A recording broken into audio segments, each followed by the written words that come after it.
এখন তোকে 5,001 টাকা দিতে হবে, আর তোর জিনিস তুই 15 থেকে 20 দিনের মধ্যে পেয়ে যাবি। তখন তোকে আরও 2,000 টাকা দিতে হবে।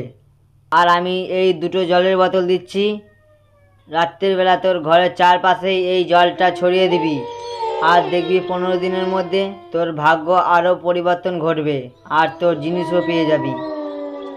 এই নেন বাবা। দাঁড়ান, আপনারা এ কি করছেন? আমি আপনাদের সব কিছু দেখলাম এতক্ষণ ধরে। আপনার জিনিস এনেছে ঘরে, আর আপনি সাধু বাবার কাছে এসেছেন আপনার জিনিসটা খুঁজতে। আর আপনি কি এনাদের জিনিসের ঠিকা নিয়ে বসে আছেন? আপনারা দুজনেই এতটাই বোকা, আপনারা বাড়িতে ভালো করে না খুঁজে সাধু বাবার কাছে চলে এসেছেন।